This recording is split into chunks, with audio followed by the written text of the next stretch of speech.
Bienvenue sur l'Oracle de l'Être. Je suis très contente de vous retrouver pour explorer ensemble l'énergie des Gémeaux en nous à travers ce tirage qui se veut à sa mesure, bien sûr, un éclairage, un accompagnement sur votre chemin d'évolution à l'instant où vous le regardez. Alors, ce tirage pour l'énergie des Gémeaux est daté de décembre 2022, janvier 2023, mais à terme, je l'inclurai à une playlist intemporelle que vous pourrez regarder à n'importe quel moment. Et je vous rappelle que vous pouvez regarder ce tirage même si vous n'êtes pas de signe solaire, ascendant, lunaire, gémeaux. Ça vaut pour tous les signes, puisque nous avons tous cette énergie dans une maison de notre thème natal qui correspond à des domaines de vie particuliers. Alors, j'ai tout de suite demandé, pour voir si ce tirage est pour vous, quel domaine concerne ce message. Et on a, donc pour cette période d'environ 2 mois, on a la maison 7 intitulée Les partenaires et le nœud nord, but de la vie. Alors, les relations sont au cœur du sujet pendant cette période, la notion d'engagement, de contrat, de couple. Peut-être allez-vous faire une rencontre signifiante justement pendant cette période. En tout cas, les relations sont en travail, la notion de relation, la conception que j'ai de l'engagement, du couple, des contrats et les croyances qui sous-tendent tout ça sont en mouvement, en évolution. Peut-être même en guérison. Je suis guérison. C'est comme si faisait partie de votre chemin de vie de voir de shifter dans votre conception de la relation à l'autre, peut-être dans votre conception du couple. Si ça concerne votre vie professionnelle, peut-être êtes-vous dans un temps d'entre-deux, là où vous êtes appelé par le but de votre vie. Voilà, votre mission de vie, on le verra. Donc je vous donne un exemple si c'est professionnel. Mais si c'est amoureux, vraiment il y a l'idée d'un shift dans votre conception et du coup dans votre vécu amoureux qui est important dans cette vie-là. Et vous vivez un moment crucial par rapport à ça. Vous voyez, on retrouve dans l'invitation du tarot la carte de l'amoureux. Donc, la relation à l'autre est au cœur du sujet. Je vous disais, peut-être faites-vous une ou plusieurs rencontres actuellement. Peut-être êtes-vous pris dans une relation actuellement dans laquelle vous hésitez à partir ou rester. Ça peut être ça aussi. Vous pourriez aussi vivre votre vie en papillonnant pour l'instant, en étant un peu en don juan. Ou alors, cette carte peut nous dire que vous avez, au contraire, tendance, dès que des gens s'approchent vers vous, à être un peu influençable et à oublier l'appel véritable de votre cœur. Et du coup, à pas forcément faire les meilleurs choix jusque-là. Donc, vous voyez qu'il y a plein, c'est très complexe votre tirage, parce qu'il y a plein de situations différentes. Mais la relation à l'autre est au cœur du sujet, en tout cas. Et certains pourraient vivre une ouverture de cœur.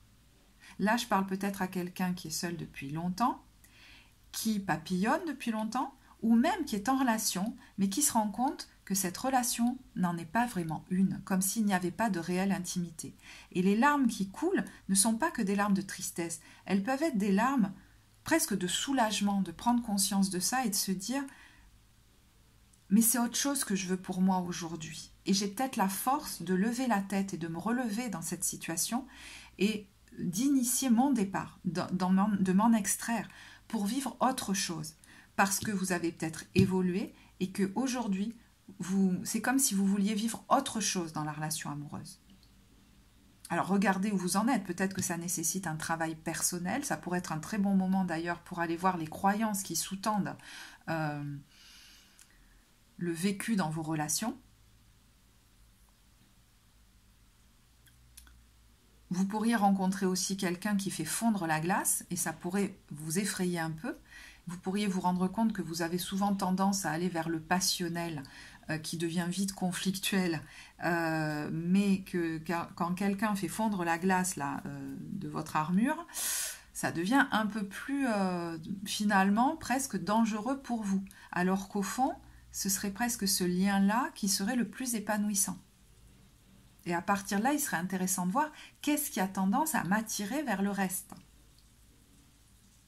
Et souvent, quand on a la croyance qu'il faut se méfier dans la relation, qu'elle finira comme toujours mal, eh bien, on a tendance à être vibratoirement attiré par des gens qui nous permettront de valider cette croyance, de confirmer ça. Ben, vous voyez, c'est bien comme ça que ça s'est passé. Et à évincer les autres. Même, ils pourraient nous horripiler, cela. Et ne pas du tout nous intéresser, au départ. Et pourtant, Et pourtant, quelqu'un pourrait se présenter là qui touche votre cœur. Ce que vous vivez actuellement, en tout cas on vous dit, si c'est de l'ordre de la colère, de la frustration, hein, alors ça peut être d'être... vous voyez, il y a plein de situations différentes.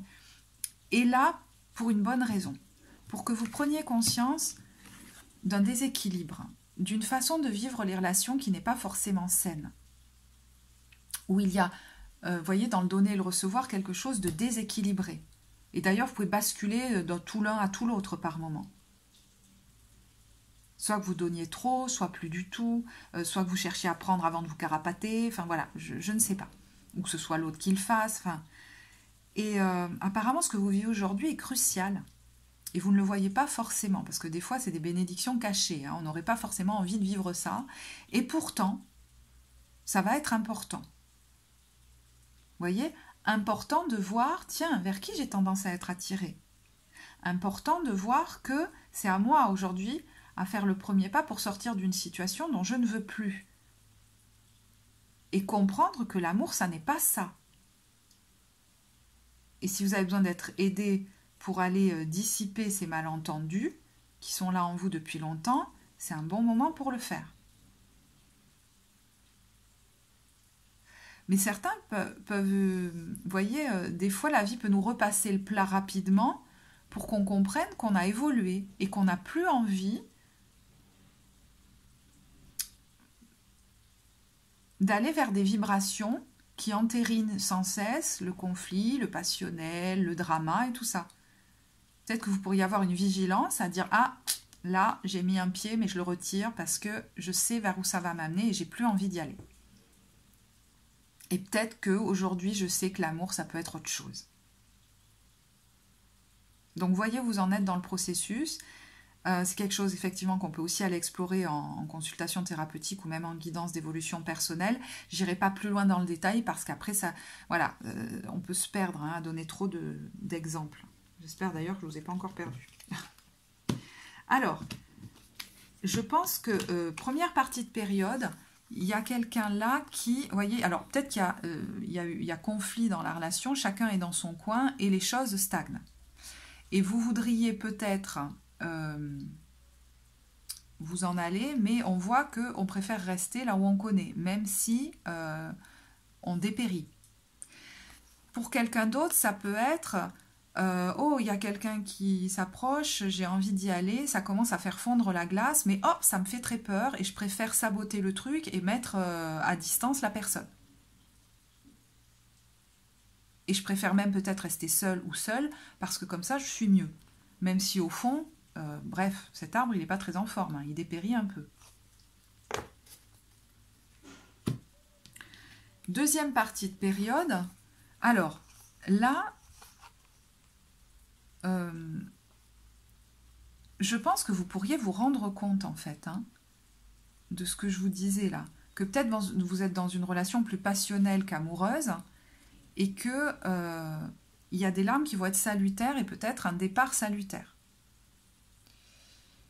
Peut-être vous êtes entre, je vous disais, plusieurs prétendants, prétendantes et il y a quelque chose de très passionnel d'un côté et d'un autre côté, il y a, vous voyez, l'attraction mutuelle, l'affection sincère. Donc on n'est pas sur la même vibration. Et m'ouvrir aux deux, c'est aller vers où? Et apparemment, il y a quelque chose qui pourrait vous faire plonger dans des émotions désagréables et autre chose qui pourrait vous amener vers l'accroissement. Vous pourriez prendre conscience, hein, si des gens viennent vers vous, de la tendance que vous avez, je vous disais, à être des fois attiré par quelque chose qui n'est pas forcément le meilleur pour vous et qui viendrait à terme confirmer cette conception du couple très duel, très conflictuel. Donc il y a peut-être une vigilance à avoir aujourd'hui sur les choix que vous allez faire. Parce que là, quelqu'un pourrait s'approcher de vous, commencer à faire fondre la glace et ça pourrait vous effrayer un petit peu au départ. Hein. Mais ça va être intéressant pour vous. intéressant parce que très évolutif.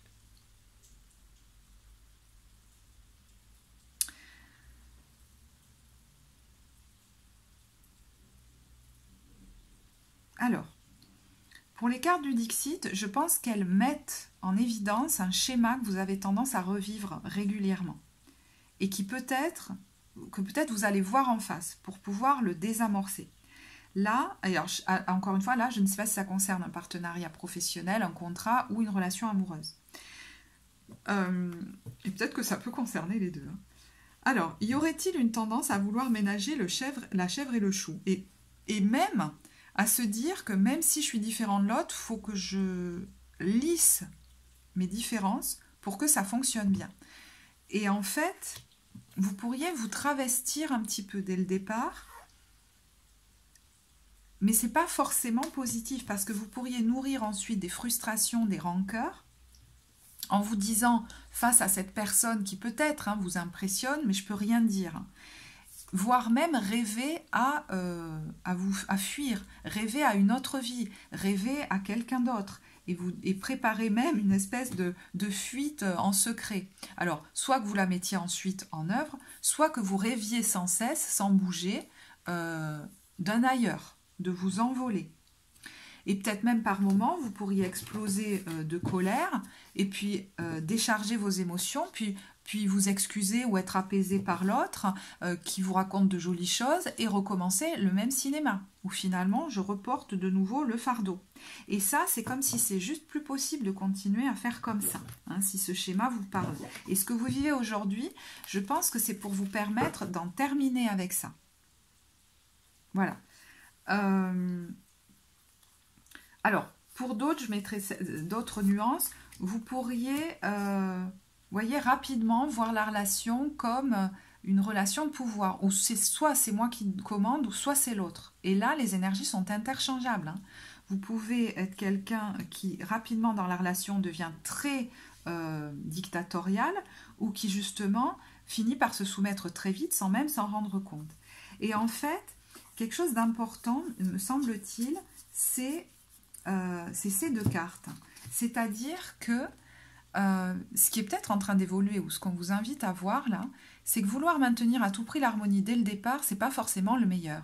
Quand on se montre tel qu'on est et qu'on dit rapidement tiens ça me va, ça me va pas, au moins on peut voir si en face la personne nous correspond ou pas, ou si l'engagement professionnel que je viens de prendre, c'est le bon pour moi, si je suis à la bonne place. Sinon, on aurait tendance à lisser et à ne plus rien voir, à se dire « Oh non, mais c'est bon », et à mettre de côté ce qui ne nous va pas, et du coup se retrouver engagé dans des trucs qui ne sont pas du tout pour nous. Alors que si dès le départ, je dis, je montre mes colères, comment dire, non, ça c'est pas bon et tout ça, certains évitent même peut-être à tout prix le conflit au départ, et bien en fait, ça ne nous permet pas de voir si ça peut continuer ou pas, si c'est bon pour nous.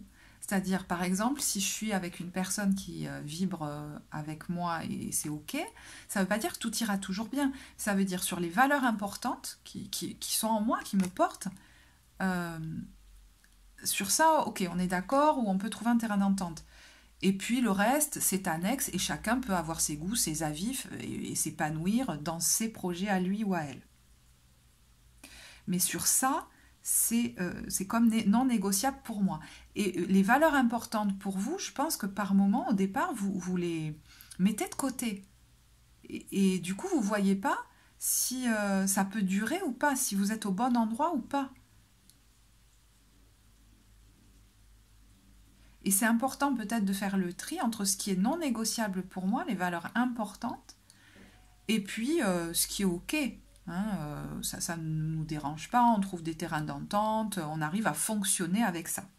Ou alors, c'est juste pas du tout, parce qu'il y a des valeurs importantes qui ne sont pas présentes là, et c'est juste pas possible.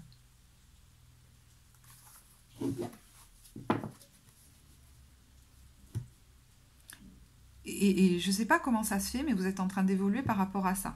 Soit je vous dis que les expériences passées vous amènent aujourd'hui, dans les propositions qu'on vous fait ou quoi, à très vite voir ce qui vous convient ou pas. Mais ça peut être que vous êtes pris aujourd'hui dans un engagement où vous avez beaucoup lissé au départ vous vous rendez compte que ça ne correspond pas finalement à vos valeurs profondes, et comment je fais aujourd'hui pour en sortir. Voilà. Il est question maintenant que je sorte de ça parce qu'au fond, ça ne me correspond pas. Et peut-être que dès le départ, j'ai pas signifié qu'il y avait des choses qui m'allaient pas. J'ai même pas intérieurement mis le doigt dessus parce que mes valeurs, c'était pas le plus important. Le plus important, c'était que ce soit lissé et qu'il y ait de l'harmonie entre nous. Mais c'était une harmonie factice.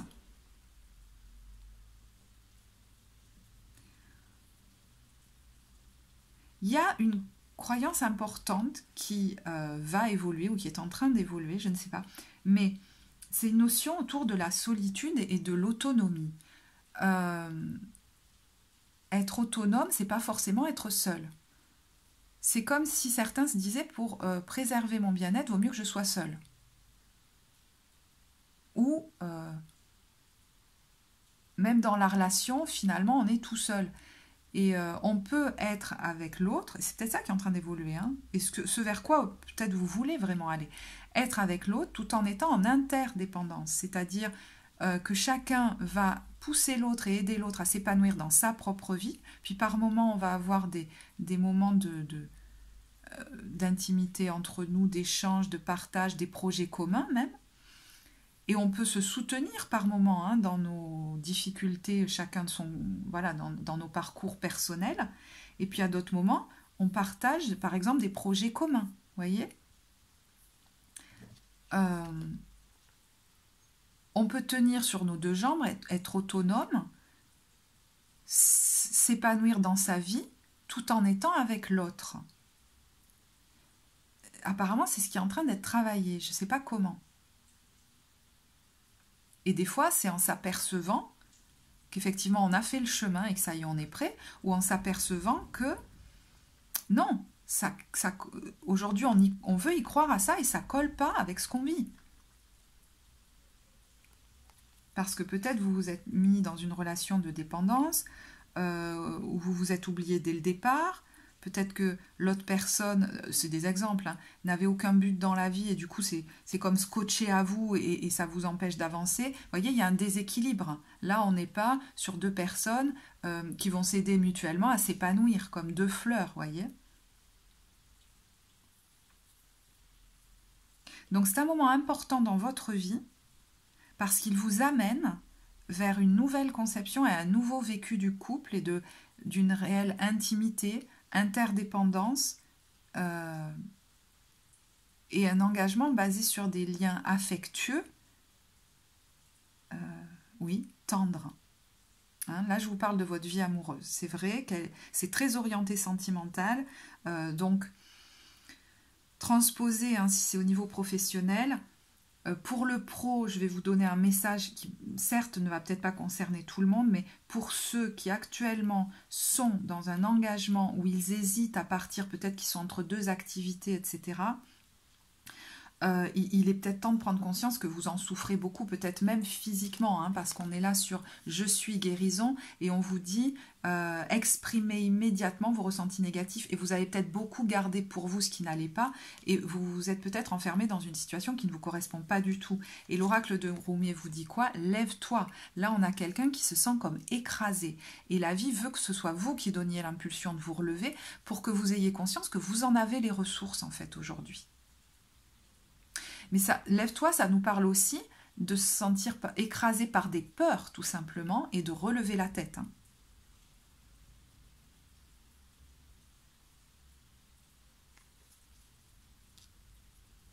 Donc peut-être actuellement êtes-vous dans l'hésitation, prenez-vous des avis des uns et des autres, j'ai l'impression qu'on vous perd un peu, parce que là, l'appel profond de votre âme, vous l'entendez quasiment plus. Chacun vous dit la sienne. Ah mais moi, dans ta situation, j'ai fait comme ci, moi j'ai fait comme ça. Et ça vous perd un petit peu, quoi. Il y a l'idée de revenir un peu à vous, j'ai l'impression.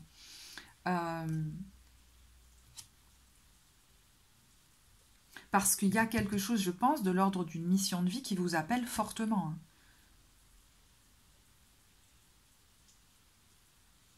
Et vous avez peut-être pris l'habitude de rester, vous savez, comme Issa Padovani, elle disait sous les cailloux, et de taire votre frustration. Et à un moment donné, l'idée c'est de de ne pas refaire toujours pareil. C'est-à-dire à un moment donné, par moment, j'explose, mais après, je m'apaise et on repart pareil. Vous êtes peut-être en train de préparer un plan pour partir et donc du coup mettre cette énergie de colère finalement qui est une énergie de vie au service, j'allais dire, de votre libération. Voilà. Et non pas la prendre, voilà, l'enfermer cette énergie et qu'elle implose de temps en temps ou qu'elle vous donne même des maux psychosomatiques, des inflammations, vous voyez. Bon, j'irai pas plus loin, après ce serait trop personnel, donc vous verrez si vous souhaitez qu'on l'explore plus avant ensemble. Alors, pour le tirage sentimental, vous comprendrez que je ne poserai pas de carte, parce que si ce message-là est pour vous au niveau amoureux, bon, je pense que vous y avez eu à boire et à manger, j'espère. Et du coup... Oui, du coup, je vais en rester là. J'espère que ce tirage vous apportera. En tout cas, moi, j'ai été ravie de l'effectuer pour vous. Si vous souhaitez commenter, vous êtes les bienvenus. Je serai ravie de vous lire et puis ça peut peut-être servir à d'autres. Pour les consultations, vous avez le lien vers le site en barre de description. Je vous remercie de votre écoute et je vous dis à très bientôt. Au revoir.